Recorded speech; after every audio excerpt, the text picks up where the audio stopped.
Everybody's joining over there. Okay. Rebound relationships. If a person gets a rebound relationship, how can they tell whether it's love, infatuation, or are they just being played by someone who sees them vulnerable? Oh, so they're the ones who feel that they have Or found themselves in a rebound. yes. You don't know. I mean, don't you wish if I had a formula that I could espouse to everybody right here, nobody would have any heartache because they'd know from day one. But we learn through trial and error, and you have to proceed with caution and hopeful optimism. If you feel that you're vulnerable and you're not as secure as normal, just beware of entering anything. Make sure that they're not love bombing you, that they're not forcing the pace. And also, if somebody tells you they love you in the first 3 or 4 weeks, that's not love. So they may feel that they may think in the moment that those words mean something, Hmm. but it's not real love as we know love. Most of the time, when a person is in their mind, at least these viewers felt that they were in a rebound situation. If they think that they're in a rebound situation, that probably means that, well, they know that they're not done with the last person. They suspect, well, if you find yourself in a rebound situation with somebody, it means either that you have chosen that person to be the band-aid to get over your ex, or you feel that you're involved with somebody who is not over their ex. And to be honest, if If you're the you're the if you're the if you're the person person who who has has found found with with somebody, somebody, uh, uh, sorry, sorry, back here. If you're the vulnerable person who finds yourself with somebody, then you may not know in the very beginning that they are longing for their mate. It isn't until they start to become attached to you and find an internal conflict within themselves that they will then tell you, I'm sorry, I can't do this. Sometimes people enter with all good intentions and they really don't know themselves. if a person finds themselves in a situation in which they have been desiring, craving love in a relationship, and they meet someone, is it possible that they want love so strongly and so bad that they begin to ignore things that lets them know that this is not going to work? Absolutely, we all do. Those are red flags. We tend to blow through them. When we want to create something, when we want love, oftentimes we will see what we want to see.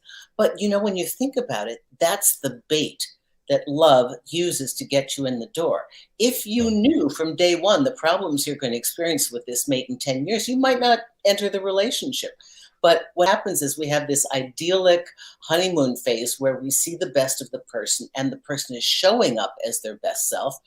What's not to like? We noticed they snapped at the waiter, but we're going to forget it. And we noticed they argued about their ex-girlfriend who was horrible, but we're going to just ignore it because they're so cute and they want us and they love us and we need somebody and we're scared of being alone. So we're just going to ignore it until it Uh, becomes so big that we can't ignore. If if a person is looking for love and all they've ever experienced is failure, how can they then know whether it's love or infatuation when they experience it? It's a really deep question, and that's a really good point, Paxton, because you don't know. You know what you know until you know more. I in allowing magnificence, and I only use this because those who have read it will know that that's a book I wrote. I talk about a friend of mine who did not know what love was like. She was a very loving person, but she did not know what it was like to be loved. She only knew that when she was sick, Mhm. her parents paid a little bit more attention to her, which felt like love. So, do you have any idea her pattern as an adult to get attention? And she said, how do you create a loving relationship if you don't even know what that looks like? And So, I'm sorry, please go ahead, Susan. no, go ahead and ask your question. Yeah, most people don't have a loving relationship that they were able to have a model of. Yeah. And So if we don't, what do, right?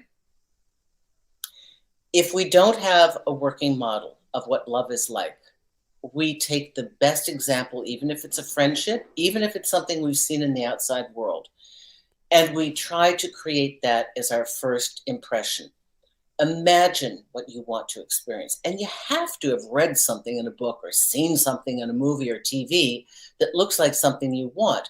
The distance between believing that you can get that and where you are today is incremental experiential moments in right. your life. You've just got to kind of grow into the belief that you can have it, right? So start with exterior models from other people. You've got some comments here on Instagram. I'm just letting everyone know, if you are watching me right now on Instagram, and those of you that are here on YouTube, and then I have those that are up here on Instagram. If you are here on Instagram, I am letting you know you're more than welcome to join us over on Narc Abuse TV network on YouTube, where you can put in your comments in the comments section there on YouTube. There is a question. Let's see. What do we have here on Instagram? Somebody's saying sometimes a person sees them, but many believe, talking about the red flags, that being kind and loving will override that, and that the person will see it and understand that the person is genuinely thinking of them and loves them, but that they can kind of love those red flags away. Is that Okay. possible? Okay. So this is perfect. This is more of a philosophical question. Can your love heal them? You know, the vehicle of romance, dating, and relationships is indeed transformational. Okay. It can be something where we learn greater depths of love within ourselves. But can your love fix somebody? Not if they don't want to be fixed. Can your love take a narcissist and make them a good person? No, the default is the default. So the best you can do is, if they're frightened or scared or have trust issues, you can be consistent to show that it's a safe place. It's one thing if they're a wounded animal and they're scared, Yeah. then consistent love could turn out to be something where they begin to trust you, relax, and you could have a functional relationship. But your love, even though theoretically it seems like your love should be able to heal them, Right. if they're not doing the work, No. they'll abuse it. If you said functional relationship, I love it. I have to say, I don't think I've heard that before. Well, there's the What, optimal relationship and there's a functional relationship. There's what we want to create. what's the difference? What we've got. Well, there's what we've got and where we'd like to be, right? Got Oh, it. you've got some comments on YouTube here. I see Yeah. them coming through here. Yeah. There's just now streaming. Gloria. Again, Hello, Gloria. I just want to tell everybody, if you are on Instagram, you can still listen to the audio if you want to work off of a mobile device. If you're able to get to your laptop, go to YouTube, then pull it up, put the comments there.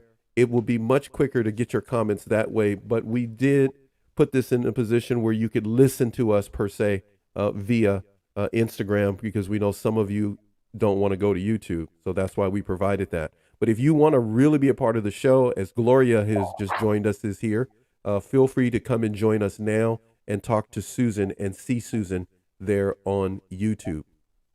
Gloria, good to see you here. Thank you very much for being here. They can actually see you on Instagram. I can, just so you know. I don't know Yes, if they can see yes, me, but they can see yeah, you. yeah. Yeah. See, now that's what I was telling everybody. Yeah, that's I was weird. only going to do this on YouTube, and then I got a pushback from my Instagram. People were like, "Well, what about us?" So we thought we at least let you have the audio. It's not going to be the best, but hey, it's there for you if you want that. You're working in the yard or whatever you want to put. But listen, YouTube is the place to be. I love each and every one of you, but I know some of you don't want to switch over. But here we go. Anyhow, Susan. They can do it on their phone. Yeah. Yeah, they can do it wherever you like if you want to do YouTube. I see a lot of you rolling in, everyone saying hi on Instagram. Thank you. Oh, But Amber. Legato, hi, and Alice, how are you doing? Yes. I Come see you on, here. Yep. come on over to YouTube if you can. Put it on your phone. Get to your laptop, whatever you like to do. Susan, functional and optimal. What? ME. Yeah, you know, ME, we're both learning how to do it here. And honestly, Paxton is much braver than I am. I should have been doing StreamYard 3 years ago. My friend Andy Lyons is a pro. She's got graphics flying in. I'm like, Yep. oh my God, Yeah. you know, Well, listen, I this tell is you what, very brave. you and I are going to be learning this together because we Oh, play yeah. with this. Listen, you should have seen me. I'm like a kid in a candy store playing with this thing, and I'm like, man, I should have been doing this a long time ago. Okay, so Emmy is here. Gloria, of course, I agree with you. Much better on YouTube to watch this. But functional, optimal. How can you tell the difference when you meet somebody? What you're dealing with? Because what if the guy's lazy? I mean, what? I'm just saying, there's so much that Lazy pops in my comes head out as a later. dad.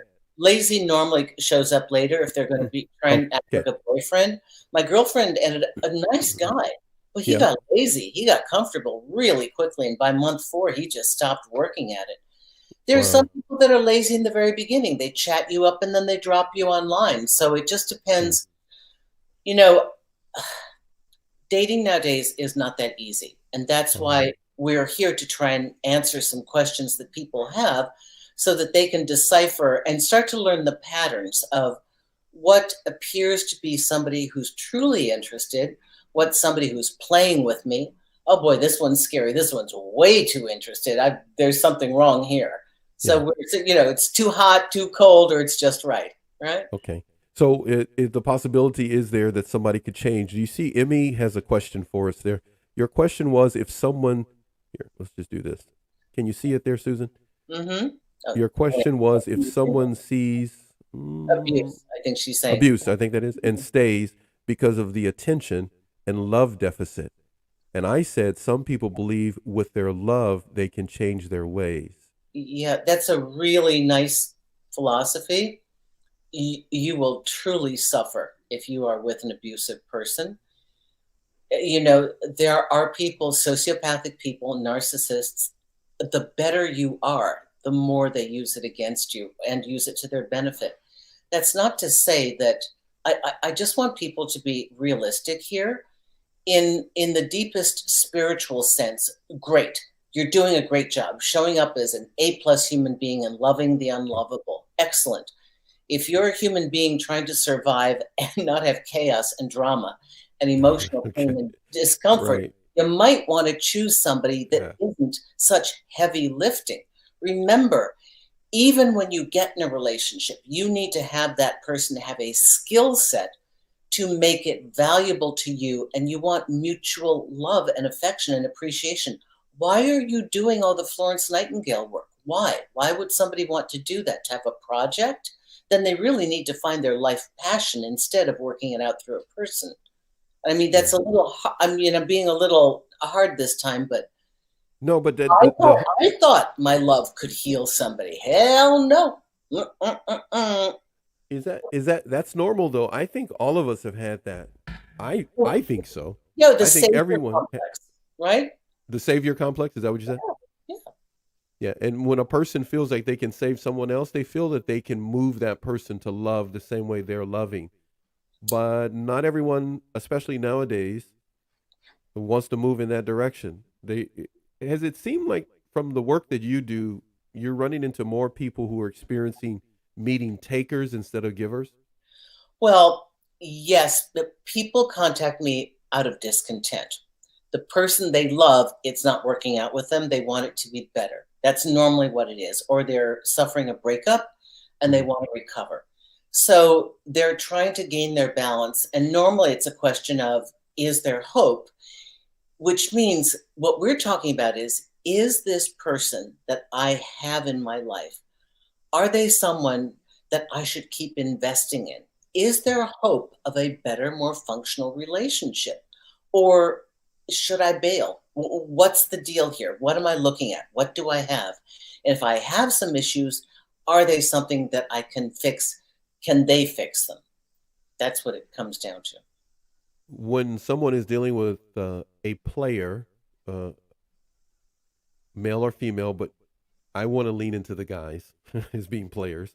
If a guy's a player, what's his ultimate goal? It's obvious not to be in a long-term relationship. Is it conquest? Yeah, I mean, you're a guy. I think that's, sexual conquest, but it's power and it's Power. Okay. control. And it's imagine having somebody under your spell. How incredible you'd feel. Hmm. You know, they program you. First, it's like love bombing, all the attention, all the, oh my God, it's then they futurize, they get you trapped in the dream, which is my word for they have you believing a fantasy that you want to believe, and they fill in all the colors for you. So you're like, oh my God, it's really going to happen. I think I've really found the one. Oh my Mm. goodness, this is it. And they build on that until you're so hooked. Then they start the pulling away to make you an addict, to make you like craving them. And so you wait around by the phone or you wait this weekend hoping they're going to see you, and then they don't call. And then you'd give anything to see them for 5 minutes, and you become their creature. So it's about control. It's about winning. And it's really about low self-esteem on their part. Probably the most fragile egos of anybody I've known are the players. They want to play at the game of love and never get hurt. They want you to be totally under their spell so that they will never feel that they're under yours. So they're intimidated by the people that they love, even though you appear to think you're the weak one. They can't play this game without your cooperation. They're really insecure then, based upon what you just described there. In my B- experience, because I did this for 6 years, I mean, I had nothing to tell people. I had long-term, decade-long living with somebody. A short-term relationship for me was like 4 years. So I had Wow. nothing to say to Mm. anybody that was going through the revolving door of dating in Manhattan. What am I going to say to my girlfriends? Right. I don't even know what they're dealing with here because I did everything differently. So I involved myself with players. And Willingly and knowingly. I had to get the recon. I You knew that, seriously? Are you yeah. brave soul? Okay. Well, I'm not a hookup girl, so it was really I mean I got really dented by it. Mm. It was a lot of wounds. I mean I did a lot of journaling, I did a lot of writing, but I got a lot of information, Wow. and I realized that they're more terrified of love than you are for loving them. You I know. am just surprised by that. It seems like they've become really accustomed to being the person in charge of love, so they seem like they would be the master at maneuvering, but they really are afraid of the love for example, if I was a player, I'm essentially afraid of the love you would be giving me because I would lose power. Is that Well, you're afraid to feel love yourself. feel it? Okay. So now I dealt with people that were not narcissists. Okay. I dealt with guys that basically had no skill set. They were half my age, didn't want a relationship, just were player, player, player. They'd already been with women in the hundreds and they were only in their 20s. So I dealt with everything was against me. Could I affect a change in this person? And you've got to realize I came in as me. So I had a few more, how do I say, I had more skills than some people who would, Hmm. that are half my age, that just haven't had the time to figure out human beings. And I drew in some guys that were, they had not awakened to love yet. They were closed. I was callous when I was a teenager. I broke hearts. I didn't know. I didn't know what love was. You don't really know what love is till you have your heart broken. And then you're Right. like, oh, this is what it feels like. Oh, now I know. So sometimes that has to happen. When you experience that, you now have a record of it. Can you see it in others when they're going through it? Oh, yeah. I mean, and I can feel for them too. Absolutely. Because I've been there. Yeah. There is no positive resolution when someone's dealing with a player. Well, see, I'm going to say, let's say you're a woman trying to date a player. Okay. You think you're special, and you are as a human. You think that you're special to them. Right. That's the delusion. Right. You think that somehow what you got going on is going to make them go, oh my God, I can't believe I missed this. Ta-da! Oh, she's the one. And that's your hook, because that's not going to happen. And if you can withstand the ride and every game that's played, you're going to come back to the same place. You know, in TV movies, we see it happen, like she plays hard to get and she plays him and then he falls in love with her. But that's TV movies. For most people out there dating a player, he has an agenda. He either wants to capture your heart, to feel good, to have control. Maybe he's opportunistic. Maybe he's trying to get money out of you. Opportunity. I don't know what it is. But, you know, the reason that you get caught is that you believe that you're going to win. And it's a game. Then it becomes an ego game of staying in because you want to win. It becomes an ego game. Not, of course, the player is doing that anyhow, but it becomes an ego game for the female to stay in or to walk away from it. Okay, so now I have this question for you. And this question we're going to answer, of course, in our live, but I'm going to say this real quick. If you are on Instagram, get ready for me to say goodbye to you. We're going to stick here on YouTube. We are going to encourage you to find us on YouTube. But the question that I was going to ask you that will be answered here, I'm going to be ending the feed for us over on Instagram. But when it comes to who should be the person to initiate the first kiss on a date, who should be the person to initiate that? Hold that thought. Let me say goodbye to everybody over here, and then we can answer that question. Wow. I don't know. Oh, wait, I didn't expect you to say that. Well, I mean, it doesn't matter. Traditionally, we would expect the male in a heterosexual relationship, we would expect the male to be the pursuer and he would make the first move. But the woman would give him a sign that that's okay. She should be in agreement and, you know, kind of doing the like. What? Come on, show me. Show me. Well, you know, the prolonged gaze where you just look him in the eyes like, I'm ready, right? I still don't know why that works, by the way. That is absolutely correct. When a woman does that, every guy that I know. You stop talking and you look them dead in the eyes and nothing is happening, they're going to say, oh, okay, let me try, right? Okay, so I want to ask you something so bad, but I just can't ask you. Okay, I could ask you.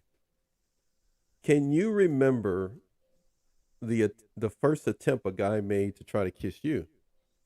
Oh God! Don't say "oh God" like that.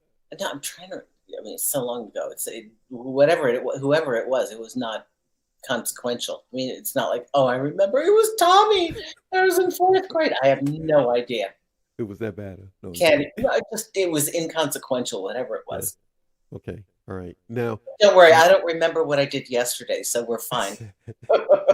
So most of the men that you have been able to make melt before you, a grandized version of me. This is beautiful. Listen, you don't know the comments I get from guys about you. That's why you don't know. You've got a fan crush from my viewers that's amazing. That's great. These guys are willing to give up. They want to give up their homes and credit cards and jeeps. They want to. You gotta have it. You gotta have that Susan back on. Help from me. Not told me till now. Well, I didn't want you to think that there was a bunch of stalkers, watching the show, but there are a bunch of stalkers watching the show. They find you extremely, exceptionally beautiful and intelligent. So I just tell you that. Okay, so when it comes to somebody making a move, a guy should keep in mind what 2 or 3 things if he's going to make this move to show a woman that he's for real, that he's not just he's not a player, that he is truly interested in her. What are some of the things that he needs to do to show that he's for real from a woman's standpoint? Before a kiss, or is this just separate and apart from a kiss? Separate apart from a kiss. Oh, listen. Figure out who she is. If you can't figure out who she is and what's important to her and what she stands for and what she loves, don't even bother. So she's got to feel that you've connected with her. Women are very much attracted to people that they always talk about the connection. my God, I felt the Okay. connection. It's connection. And for guys, it's chemistry. For women, we use the word connection. So he's attentive, he's interested, he's listening to her, he's engaging, he's warm, and she feels safe. Safe but excited.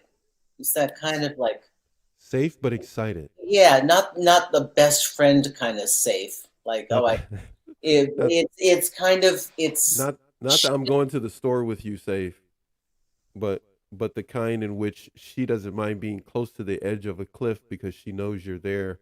well, that's the ultimate. Come on. Kind Yeah. of. That's the. You've I got don't it. even know. Yeah. Man, I didn't know that was the ultimate. I just popped into Well, my but I head. mean, for us to lean back and know the man's got it, that's Okay. brilliant. And, Yeah. Now, if a guy becomes lazy, like you mentioned earlier, if a guy becomes lazy, what are the options that are in front of a woman that a man needs to know for him to get his act together? He becomes lazy. What is something that you would tell a woman to start doing if he becomes lazy? um, let's say she wants to communicate directly. I have a formula that I think is easily absorbable. Um, I first, in a very neutral way, would say to the person, this goes for any issue in the relationship. Look, this is happening, and she describes. I feel like you're losing interest in the relationship, or you're not showing me. They'll go, no, no, no, I love you, babe. Say, no, hear me out. So I feel like you've gotten lazy. We're not having sex anymore. You're not taking me out. I come home, you're kind of on your phone. So it makes me feel dismissed and not important and not like a priority. And what I'd like to experience is more interactivity. I'd really like it if you put the phone away at dinner. I'd really like us to be expressive physically. I'd like blah, blah, blah. Is that something you think that you can do or that you want to do? And then you wait for them to say it. And then you tell them again. Oh, sometimes my girlfriend would be very direct. We need more time in the bedroom. He's like, Right. yeah, babe, I know, I know. But he is now out of not only the bedroom, he's out of the entire house, because this is a very basic request from a young man with no physical problems. So it's like, I don't know what happened. What's the issue? Yeah, it's kind of like, what's the Well, it's issue here? actually something, it's an Well, addiction. I take that back. Yeah. He's got an addiction that is getting in the way. Yeah. Yeah. And now, how does an addiction, whatever that may be, I'm going to lean into pornography. How Mm. can that get in the way of real love being able to take form? Well, that's a difficult call. Now, some couples are very open-minded and encourage each other to be completely honest about what they like and what they don't like, and that can include sharing their fantasies, and that could include porn, and they could be okay with that. But that has to be a discussion. Otherwise, in former times, guys would hide their porn collection, and when a woman would find out or open up their browser, and Yeah. especially see something that has nothing to do with her. Like if she's a little tiny Latina and you see these big 6 foot tall blonde Nordic women, she'd be like, Okay. I can't be that. What are you doing? So then there's oftentimes in a female, there's a feeling like, I do everything. I mean, I cook, I clean, I make money, I take care of you in the Right. bedroom. I mean, it's not like I'm a prude. And why do you need more? So we oftentimes have a very difficult time understanding the role that that plays. And that is a very complicated discussion. And if the couple cannot come to a resolution themselves, Mhm. this is an outer terrain of a discussion, I think they need to really go into a couples counseling and sort this out. Because Not a comp. I'm sorry, please. Go couples ahead. counseling, because if you have a lot of secrets, you're never going to feel that your partner is really, you're never going to truly feel loved if you have tons of secrets. When it comes to not having that discussion and a person doesn't want to have that discussion, that puts the woman in a tough spot. Well, what I'm saying is that I know that traditionally in relationships where and again, we're speaking heterosexual only, um, where the woman is kept in the dark about a guy's porn, whether it's an addiction and porn usage and or addiction, he hides that. okay, because he doesn't want her to know that side of his life. And because it's hidden, there's always the feeling that that person cannot be themselves. Okay, there's porn usage and there's addiction. And I'm not a specialist in this area, and I rarely, if ever, speak about this area Right. because I prefer not to. I prefer to leave that to the medical professionals. But it just feels to me that if you have to hide a part of your Secrets. life, Secrets is what you're yeah, highlighting. if you have to hide a part of your life to be okay with your partner, sort of like if they ever knew that I did this or that, Right, right, right, right. Now then that's a then problem. then you're never going to feel loved in that relationship, and then it's a charade, and then you're playing games, and then you're just Got it. making it look good for everybody else. So it's not going to really be satisfying. Right. So when it comes to having a charade and having this fake relationship, um, and someone is holding back, let's say it's me, I'm holding back from you, you're not going to feel safe. You're not going to know who you're really dealing with because I've got this part of me that I'm not really sharing with you. And That I'll could be a gambling. That could be gambling. As you yeah, said, oh it could yeah. be any addiction. And of course, someone who's an addiction specialist and goes in that area could work with a couple. But we're talking about now, there's no way real love can flourish. It's hard because when you have an addiction, it gets in the way. Remember, the thing that addict loves is their thing. Their whatever their it's the gambling, or it's the porn, or it's the spending, or it's the booze. They love that more than they love their partner. That's their number one because they don't want to give it up. And The so, the you know, partner's not number one anymore. no, can't be. The partner will always be compromised for the addiction because the addiction comes first. Scratching that itch comes first. When real love is in effect in a relationship, how can a woman know she's experiencing real love? Hmm. That again is evolutionary for each woman, each person. Um, I knew a lady who had been married 30 years Wow. and just recently after her divorce said, a man she was dating said, he's so nice to me. He he asked me Wow. if I'm cold, if I want a glass of water. Wow. Like she'd never heard of this before. Susan, are you telling me she went 30 years with a guy and he didn't Oh, he even was very ask her if she difficult. was cold or can I get you Very do you difficult. a I knew him. blanket? Oh, he was very difficult. Now, that first feeling of being taken care of was Yes. her first aha moment, like, oh, there is more.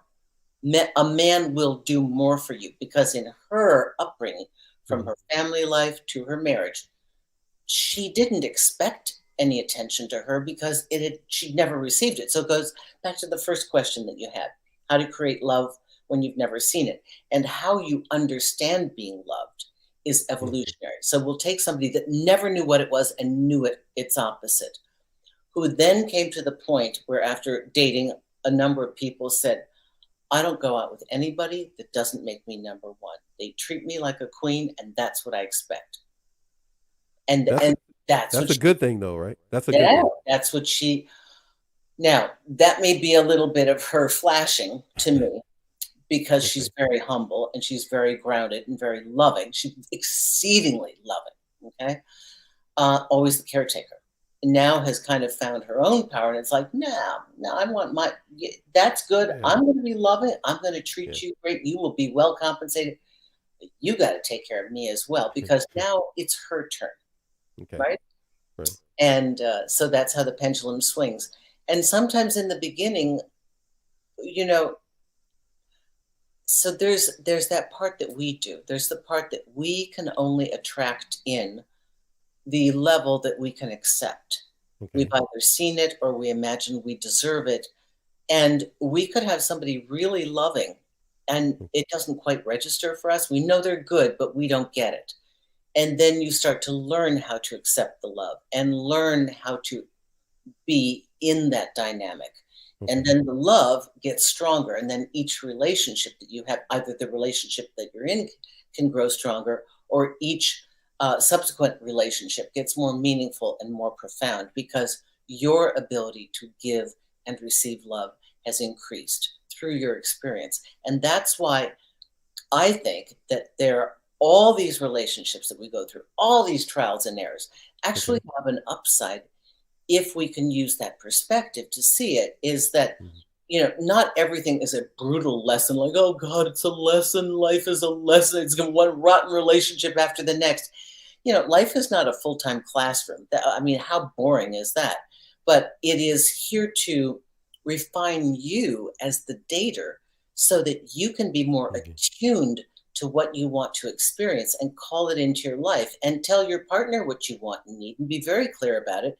And if they choose not to do it and you've given them chances, you go, sorry, Yeah. just not working for me. I really want this, this, and this. And I've been telling you, doesn't seem like you're Yeah. willing or able to do that. So I have no other recourse because I really want this kind of relationship. So then we get smarter as we go along.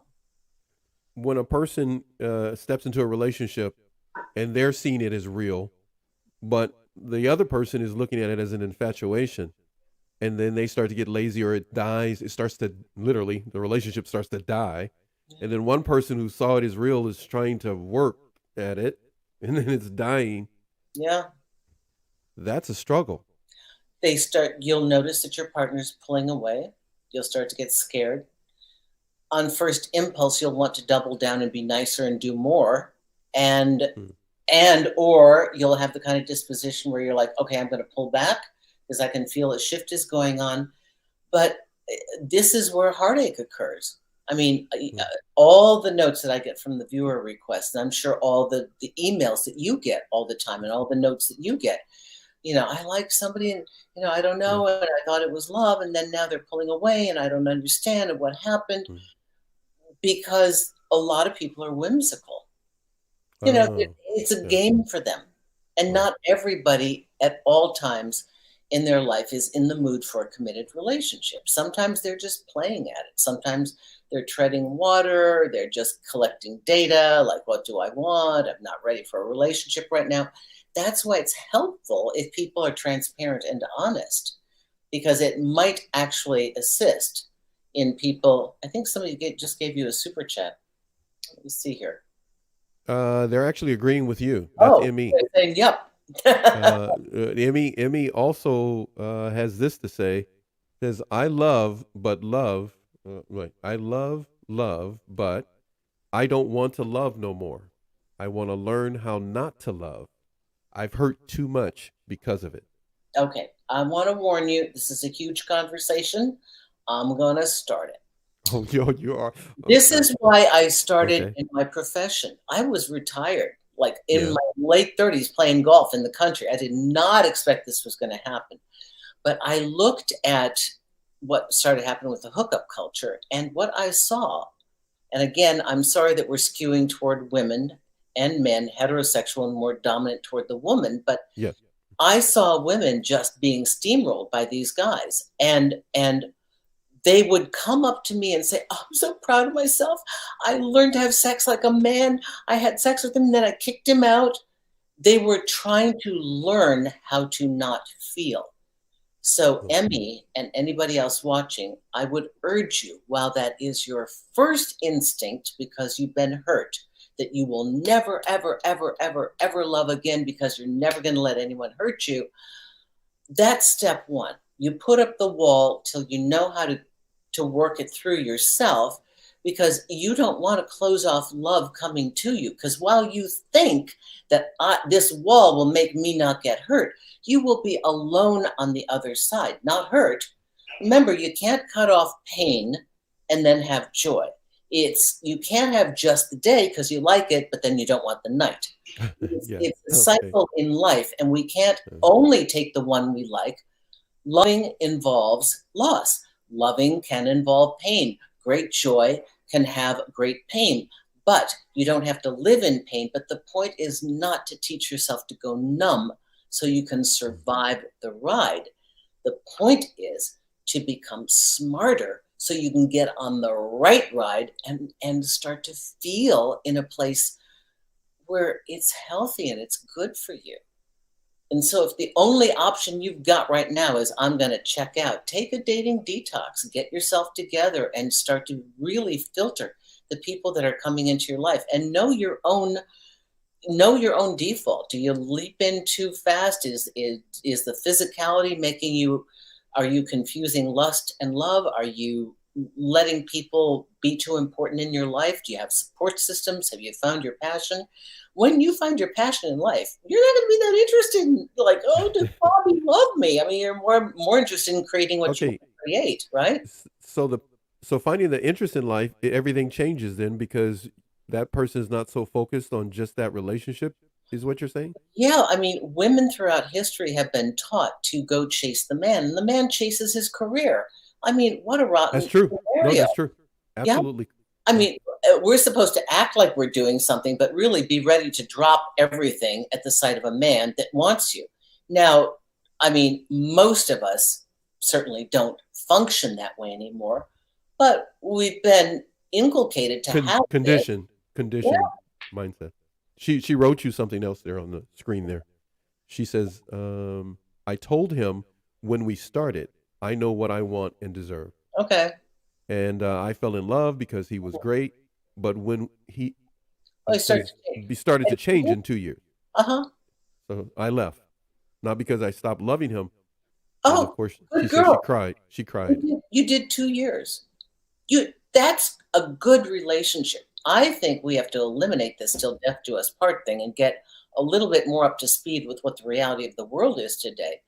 A 2-year committed relationship is a success. It is not a failure because it ended. That was good. Now you take your show on the road. What next? What next? What did you not get that you want to put in your next relationship? Take the pieces that worked. That's your prototype. Add what you wanted that you didn't get, and that's what you're looking for in your next relationship. That's a good thing. In 2 years, he changed. That's just interesting. I find that Well, intriguing. he got lazy, Got right? lazy. Okay. Got I'm lazy. guessing he got lazy. He's like, right. She says, do you see what she says there, Susan? But because I want somebody, we had a wall for 8 years before I got hurt again. I know the difference. Huh. I had a wall for 8 years before I got hurt again. All right. Emmy, you're on your way to success. That's all I got to say. You're on your way to success. She's agreeing with you, by the way. Now, Now you say success. So what is success then? Just in case somebody asked that question. Success is different for each person, though, right? That's what. Of course it is. Of course it is. Right. But I mean, just success is knowing who we are, knowing what we want, and having it is within reality that we can attain it. Yeah. If it's not attainable, then that doesn't mean we stop and just settle. We haven't found it yet. We haven't seen it yet. But some people do settle and find themselves unhappy because they feel they have to try to make that person turn around, not be lazy anymore in the relationship. But people get lazy in a relationship. No offense, guys, but guys especially. You've seen the TikTok things about like first dates, like in the first 6 months, and she's there in a nightgown, and then like a year into the relationship, she's got a dirty T-shirt on, no makeup. Yeah, we all do that. Or the guy's wearing the same shirt over and over. It doesn't brush his teeth or do anything else. Yeah. And he still wants her to just want to jump his body and say, yes, I'm in love forever. And he doesn't do the work. When a guy doesn't do the work, how does that, I'm not asking for your personal experience, but from what you know in this profession that you do, how does that make a woman feel when the guy doesn't do the work and he is being lazy? Emotionally, what does that do for a woman? Because, okay, so there. Did you say angry? I'm sorry. Did you say? Sure, because he could. Oh, got it. He did it before, so okay. Well, so here's the thing. I boil it down to two very simple things: willing and able. This is very basic. This is not rocket science. This is like we make all these like thriller. It's like very simple stuff. Is your partner willing to do something? And then there are some people who are willing, they're just not able. They just don't have it. They're really trying to please you, but they just can't. Okay, that's a sad thing, and you will have to leave. There are other people, more offensive, I think, is they could, they are able, Mhm. not willing, just like, it's too much work. She's not complaining that bad, so I'll just let it go, you know. Yeah. Now, how can a woman not step into that type of a guy? Well, She needs to be patient and not rush into it just because he's showing all the flair at the beginning.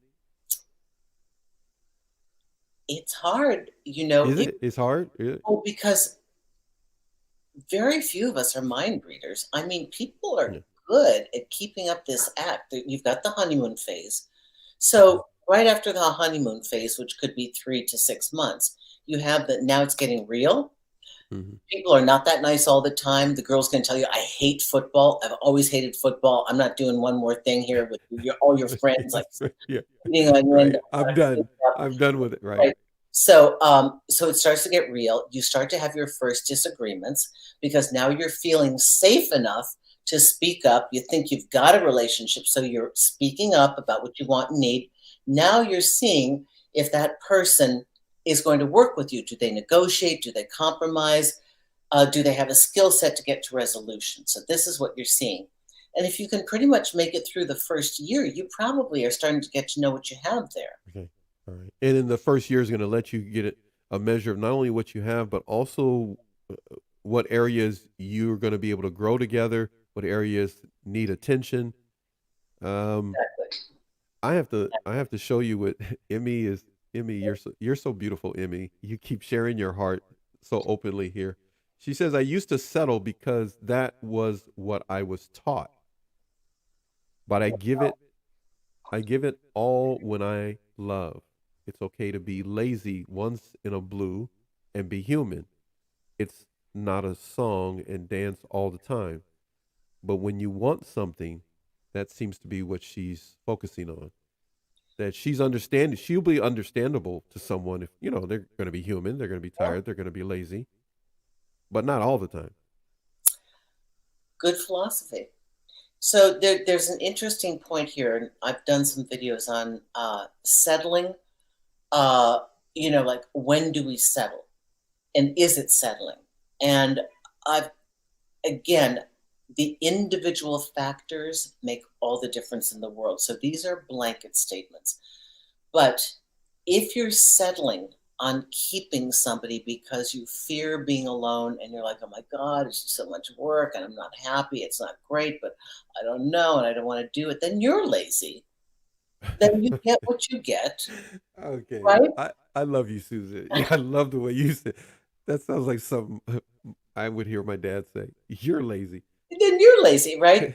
Right. And then there are some times when I have realized that I have known people who have settled and it's actually been an accurate decision given Okay. what was available. Meaning, my goal was here, but I got this. Now, this is in my hand, and this person wants me. I may have wanted them to be this, this, and this, but I've been out here looking for a long time and I haven't seen it. And, my clock is ticking and I want to get married and have a family. Yeah. And it's not, as Chris Rock says, not your first I'm not choice, about your first. but it might be your only choice. Yeah. So you take it because Right. overall, you've got more than nothing, and you take it and you invest in it, and Right. that is a workable relationship Okay. if both people continue to invest in it and make it rich in So, other ways. so that they're able to grow together. They're able to do Yeah, something together. they're But able to. Their primary focus was to have a partner for fill in the blank, to create a family, to have safety and security, to have economic mobility. This is my business partner, my life mate. We get along well for whatever. My best friend, my sexy best friend. So that they have found a functional way that if they okay. team up, they're going to be Ah, better than if they're working on their own. And they've decided that they're going to do it. okay. That May seems have to. wanted a 10, she Yeah. may be 6.5. She may have wanted that he be 6'1" and he's 5'8", but it Okay. works. So settling means in that case, I Mhm. made a conscious choice, a proactive choice to choose this person that I may have wanted them to have a couple more bells and whistles, but overall, this is pretty good. So this is like standing at the gaming table and go, okay, I'm up by 90,000. Do I roll or do I just like hold? Because I got 90 in my hands right now. That's a pretty good thing, right? It's a sure thing. It's a sure, right. Some people take the sure thing at $50. It just depends on your risk tolerance, right? Depends on your risk tolerance. But Yeah. you're talking about teaming up together is not necessarily settling, because now you're able to work together and grow together. If there's another goal that you have that you're both passionate about, Yeah, yeah. then it really adds a lot to the relationship. If there's a greater goal that both of you are shooting for, I then think so. who cares if he's 5'8"? Yeah, And yeah. who cares if, how you said, 6.5 or 7? And sometimes our perfect partner comes in a package that we did not anticipate. Wow. Okay, that's a really good point. She's got something on the screen for you there. You show it. You give beautiful energy. You know the difference, the enthusiasm, the ups and downs, but you work through it and you want it. Right. That's similar to what you were talking about. Yeah. Emmy also says, I am transparent, honest, and very real. She mentions here, he met me with crazy hair, no makeup, and Oh, wow. unshaved legs. Laugh out Oh, wow. loud.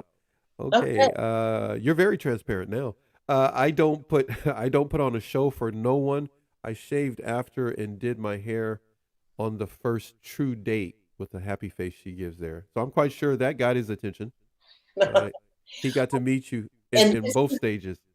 this is a fallacy that now women will know what I'm talking about here. Your ugliest date, you got dirty hair and a baseball cap on and a t-shirt, and you ran out to get a quart of milk. And You know guys love like that, right? You know guys right? like that. Okay. Well, they like it because it looks accessible. It looks like they got a shot, Oh, right? okay. Okay. Right. I didn't I think mean, if she were all dolled up and like just knockout, they'd that's get good. intimidated and go, like that. But they look at Okay. this, they think the girl next door, they think, oh, I can do this. Maybe she won't reject me. She looks like crap today, so maybe she won't reject me. You're good. You're really good. I know a few locker rooms, if you went there, a lot of guys would totally be laughing because you're telling the truth. And ladies, that's true. Good That man. is true. He's got a shot. Wait, he's got a shot. You're right. He might be thinking. No, guys do think like that, ladies. He's thinking, oh, I got a shot. But if you got dressed up, yeah, he's in You trouble. might be intimidated and afraid to Yeah. talk. But the guys who would talk to you with no fear, those are the players. They come right up to you because that's a challenge for them. So they're looking for a conquest and a Well, notch in because their they don't belt. care. Turn them down. They're more excited with the fact that they took the challenge to come up to you because now you're Wow. them, don't you think? Okay. Players don't No, have it. that's no. That's true. That's true. Guys that are like that, they're just, I want to say, beaming with confidence, and that's Yeah, not the case. They're just cocky more than anything else, and arrogant, and they could care less if you told them no, because exactly. they'll feel they got 20, 30 others that they'll go to, and you just weren't good enough. That's right. That's But a right. guy who sees you and he literally is interested in you, he's gonna, yeah, if he sees you in dirty hair, would you say baseball cap and dirty hair, he's gonna sit there and go like, hey, you know what, I'm just having a conversation with you. He's not trying to have a conquest. According to Emmy, that's what happened to her. He felt confident enough to approach her, I guess, because she didn't look overwhelmingly intimidating. Okay, now I need to ask you this before I am not going to take your entire day, but I do want to ask you about these things that I have to cover before we end the stream today. When a woman wants a man, what are the 3 subjects that she, or questions that she's probably going to bring up to find out what his mind is on and what he thinks about what 3 things?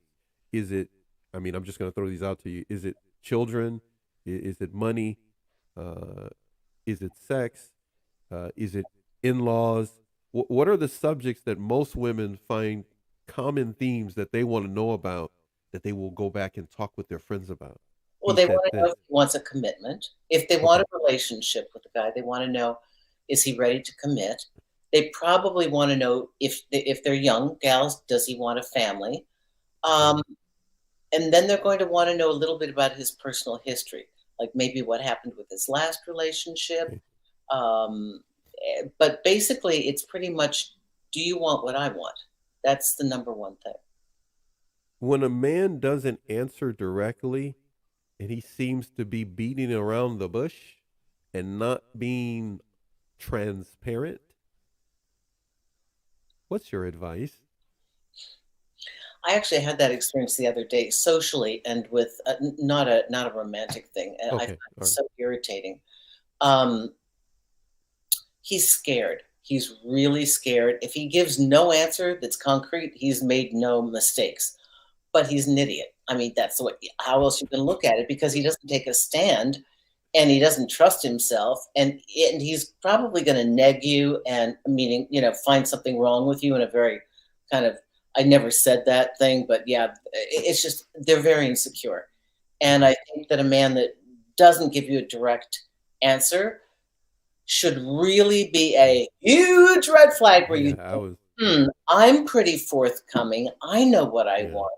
Why is it so difficult for this man to be straight with me? Because if he can't be straight with me now, I bet he's never going to yeah, be straight with me because this is yeah, his default when he's nervous or scared. yeah. Not being transparent really shows that he's insecure, nervous, or scared, and he's not interested in really speaking the truth to you. Exactly. Emmy just wanted to say, "Oh no, he was persistent." Talking about the man in her life, 2 months persistent before I said yes to a cup of coffee. He Is broke that he had norm? a sledgehammer just hammering away at that wall. I mean, he was just little by little bit just banging that wall to get it to come down. Is that a sign that he really wants her or in that I situation, or he think just? What do you think? it depends on it's a question of longevity. Like, does Okay, he do it for a week or two and give up, or does he like this is it, and he just keeps after that wall, trying to bring it down? Persist. easier easier to find a man interested in commitment between the ages of 20 and 30, or between 30 and 50. I'd Your say your opinion. 28 to 37 because the 28. friends are starting to have kids. 20s, early 20s, forget it. I mean, maybe North Dakota, Alaska, you got some guys that want to, they've gone through the 3 women in town and you're number 4, so you're lucky. How do you come up with this stuff?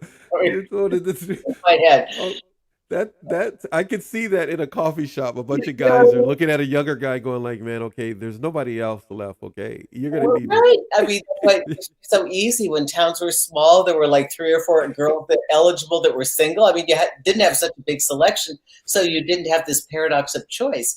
But so I think young men are busy trying to make their career, and they have to feel like they have That's a true. foothold.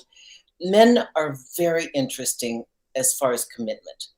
Many times, I think women fail to understand that a man is a good guy is not committing to them, not because he doesn't love them, but he doesn't feel ready. And when Yeah, she that's hears true. ready, right, That's she's true. thinking he doesn't love her enough. And Paxton, bear me out on this. I think he doesn't feel like he's stable enough in his career. It Is that has correct? nothing to do with her. It has nothing to do with her. You And know what? And because he has not been either taught by a dad or somebody, some male, you gotta tell her that. You can't just say I'm not ready and say, oh, by the way, let's just be friends. Like till I'm ready is what he's really saying. And she's looking at you going like, you just told me you're not ready. How are we gonna be friends? You go like, I don't see what the problem is. It's like two different languages, but it's the same conversation. If right, he so if he expresses himself the right way, it's clear. exactly, I'm not going anywhere. You're it for me, but I need to get some things in place so that I feel I'm providing for you better because I want you to have the best. If she turns right around and go like, okay, that's really stupid. We could do that together.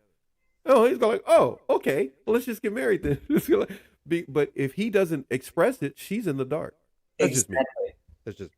So, and it's a funny thing because I think centuries have been a hangover of men having to provide and take care of a woman. The woman they're dating may make more money than they do, Yeah. and they have greater upward mobility than they do. But in their head, they've been taught, I'm responsible. And they also think, and if you want to get pregnant and stay at home, I got to take care of it. So a man Yeah. might be That's true. reticent to do this before he's financially secure. So generally speaking, late 20s, early 30s, a guy has gotten his foothold in his career, and he kind of knows the trajectory of what he can expect. And at that point, he and his buddies will see others getting married, and then eventually he'll get on board. Yeah. Then there's another gap that happens anywhere from 39 to 46 when it's their first divorce. Oh, They either married really young and had the courage to leave because the kids were finally a little bit old enough to do it, and then guys get divorced. But in my experience, and this is again a terrible stereotype, but that's what stereotypes are, is that many men who've been divorced have a broken dream. They were they really thought it, like, I got married, I did all the right things, I was a good provider, I don't know why it didn't work out, she divorced me, I don't know. And you're correct. You're absolutely correct. They're going to have a really hard time opening up because their dream is shattered. Now they don't believe in the institution. Now they don't trust women. And you've got to be careful if it's a man who's come out of a marriage and said, I did not have a good relationship with my wife. We were good in the beginning. Then we just stayed to raise the children. We grew apart. I don't hate her, but I certainly don't love her anymore. And I'm ready to find somebody. Then he could be a prospective mate. But maybe if he had kids, he does not want to marry again because of what it cost him the first time. And he's a little gun shy about losing half his fortune, as he should be, but as anybody should be. He proves to be a good, I'm just going to say choice, a good choice or pickings. But why? Is it because he's in a place where he doesn't hate her? He still can love his children, but his heart is still available and open for someone. I mean, why is he a good choice, per se? A man who has a good relationship, relationship with his ex-wife. Yeah. Because I don't think he's coming in harboring hatred and resentment against his wife, which tends to leak over to women in general. Got it. Okay. That makes sense. On the screen here, what do we have here? We are going to look at Emmy. We're going to look at a couple of things from you, Emmy. You also have another question. Yep, she is right. He tumbled the wall down. He seemed legit, and he said he wanted a family to settle down. But his actions at the end were totally different, and I learned that he is a narc. And then she's asking you a question there, Susan, or asking us, does Susan have an IG or Facebook? Yes. Susan E. Winter is IG. Are you on Facebook? And I don't know. Facebook is just Susan Winter. Yeah. Okay. So there you have it. When it comes to a relationship with someone, second question, Susan, how does a woman know if the guy is telling the truth when he's texting her? What if he's a player and he's hiding behind texting or social media? I have a friend that you should probably meet who's even better at this. She's a deception specialist. I like that. Cobb, COBB, and she's on Instagram. She knows how to decipher from the text when somebody is like evasive. Sneaky, yeah. And things like, we should get together. That's kind of a tip. Like, wow. I would look for blowaway lines. And I learned this from guys that were pickup artists. Because they'd use that stuff on me, and I'd watch them do it. Go, oh my God, you really, this is so obvious, but it's kind of cute. They'd say things like, yeah, talk later, see you soon. They have responded. They've given you nothing. They've given you a little hope. They're not commitment. Yeah. No commitment. It's vague, right? Just enough. I say just enough oxygen to, not just enough air to breathe, but not enough oxygen to survive. They just, they gave you something. So that we have to watch out for. And effusiveness. Oh, baby, yeah, how you doing? Like gaps. And then, yeah, baby, I'm thinking about you. Where are you? You home? 11 o'clock at night. 11 o'clock at night. If a guy is always texting and trying to get a hold of you between certain hours, but you can't reach him, is that a red flag, please? I'm sorry, I got a few of those that came in, and sure. I wanted to answer them for you, and I said, no, I'll just say it on the show. Paxton, you're a guy. Like, what do you think? Yeah, the window was like between 9 and 2 o'clock. He's like always, and I'm going like, okay, well, have you reached out to him between 3 a.m. and like 8 p.m.? Yeah, but he never answers me. And you're like, okay, just think about that for a minute. Just take a moment. If he He's with doesn't, somebody else. yeah, he's probably got 20 people that he's with or talking The to. guy take his phone into the bathroom. Yeah, he's got a landline in the bathroom. He's got a Yeah. landline in the bathroom. When the last question that I needed to get here, this is something that you've made a video about, and I encourage a few people to go look at the video on your YouTube channel. But here I ask the question: empath versus narcissist. How to tell the difference between an empath that you're dealing with and when you're dealing with a narcissist. This has been covered numerous times, but you have a great video that's out on it. But just feel free to touch on that. How can a woman tell that she's dealing with a man that's an empath and when she's dealing with a man that is indeed either covert or malignant, a narcissist?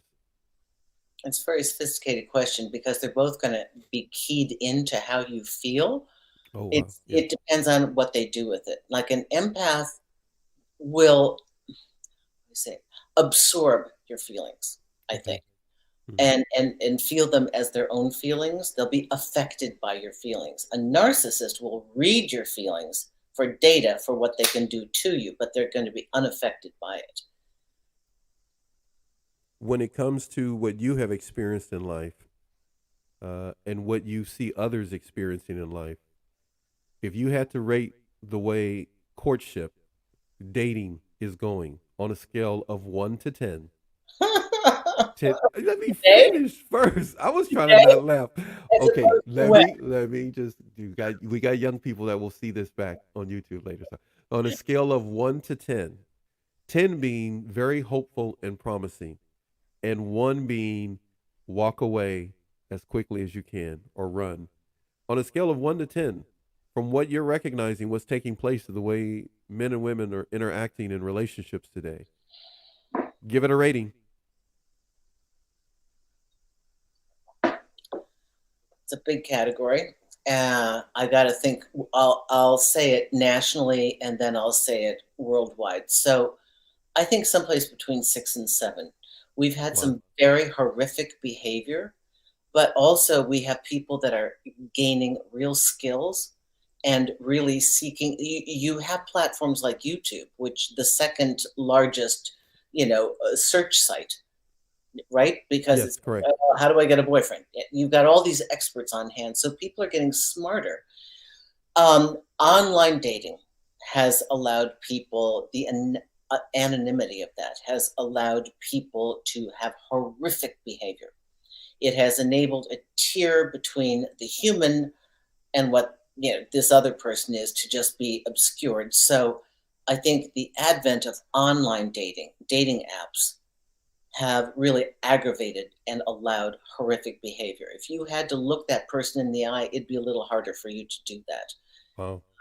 And so, at the same time that we have technology coming in and making our life easier, it also makes dating more complicated. But I also think that the struggle and acquisition, eventual acquisition of love, is all throughout history. Each time period has had their own challenges. So humans want to love and be loved. That's ongoing. So they're motivated to have that. Okay. We have a lot greater, how do I say, generic psychology than we used to. People Okay. are far more educated than they were 20 years ago. People are more able to express their feelings nowadays than in former times. We have greater inclusion as to the different forms that our sexuality will take and the different gender identifications that we have. So I think in many ways there's positive. It's moving from 50-50 to a little bit further forward, which Okay. is really wonderful. Yeah. So I see some hopefulness.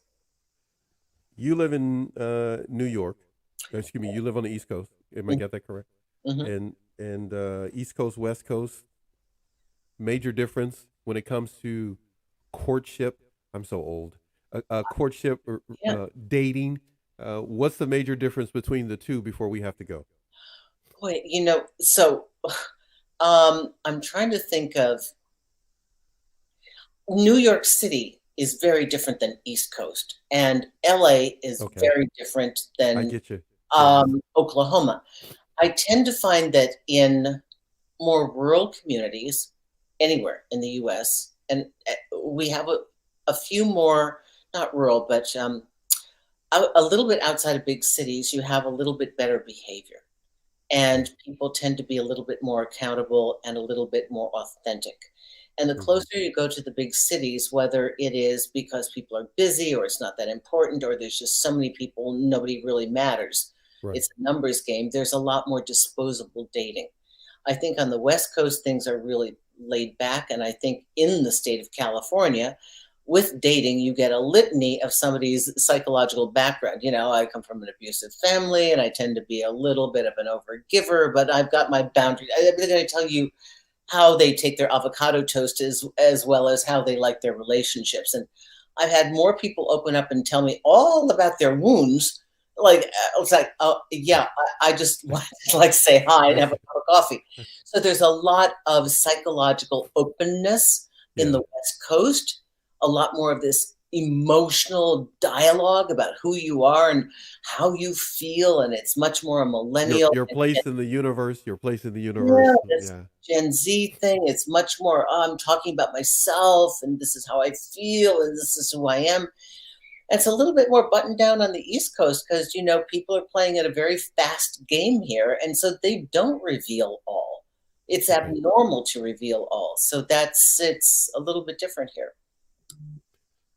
I have I have put myself in a position that if you ever ask me to do anything for you, if you ever need or find a need for a inexpensive low budget production team, you call us anytime. You got Whatever you listen, got it. you have no idea. Uh, my daughters have they told me numerous times. I've tried to make my eyes not so puffy today. I have not Oh, been sleeping since our last show, and a little bit before that, trying to get everything in line because our our relationship with one another and your brand was on my mind, and I talked to God quite a bit last night. But what I was gonna say is, I was really looking forward to trying to have this as smoothly as possible and get this going. I am honored to do this with you. You mean more to me and my daughters thank than you. you will probably ever find out and come to understand. And I hope to be able to express that to you because you doing this with the changes and a number of things that took place on the fly. I truly appreciate it. I am indebted to you. You ever need anything, you ever need any type of anything, please reach out to me. I know I'm on the bottom of the totem pole, but at least reach out to me. I truly appreciate it. Hey, my daughters, if you need anything, I'm telling you, they were running in and out of this. You can't see You're it. so You good. can't see what has been happening to try to make this to get their old man to be the face of this and the stuff behind the scenes and the stuff with software, all this other stuff that they do and we've been doing. I am honored that we were able to at least do this. Thank you for being patient with us, all Oh, three of us. this is wonderful, Paxton. We make a good team, but I would like to encourage your daughters to show up once in a while. Yeah, you know what? Behind the scenes, but I'd love to see their faces and see who they are. So, Yeah, all you heard was voice. All you heard was voice, by the way. So, all right. Hey, listen, this is a listen, trial by fire. they're talking. You can't hear them because my mic can't pick it up, but they're talking over there. They're saying stuff to you. But we'll talk another time when they actually will Absolutely. Absolutely. have their no baseball cap or hair done and all that stuff. Okay. They were Okay. like, "Oh Got it. no, we're not ready," Okay. is what they were saying. So, but hey, so they are. I just want to in their behalf. I just want you to know. Thank you for getting this first Oh, broadcast thanks, up for Paxton. us. Great. We are looking to hit here as we did other places. But everyone, please make sure that you take the time to go to Susan E. Winter at Susan E. Winter on Instagram. Please make sure that you like, comment, share, and subscribe to her YouTube page. You will find as you come to this Narc Abuse TV network, we showcase a lot of people And I love each and every one of the individuals who've been on our show on Instagram. But Susan is really special to us, and she has Oh, no idea how much she's special to us.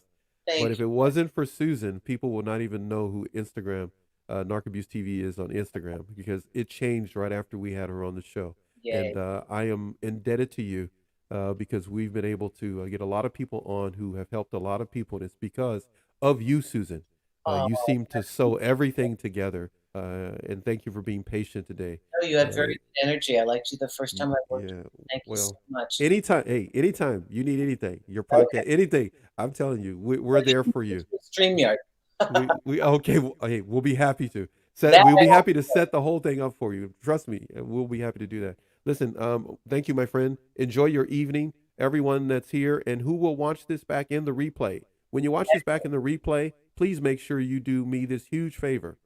Please put in the comments that you have started to follow and subscribe to Susan's Oh, platforms. Please put that in the comments. I'm going to be looking for them. This will be up for eternity. So please make sure you support Susan. I appreciate it greatly. Thank thank you, you, Susan. everyone. Love you much. Take Thanks. care. Bye, Bye. everybody. Thank Bye. you. Thank you.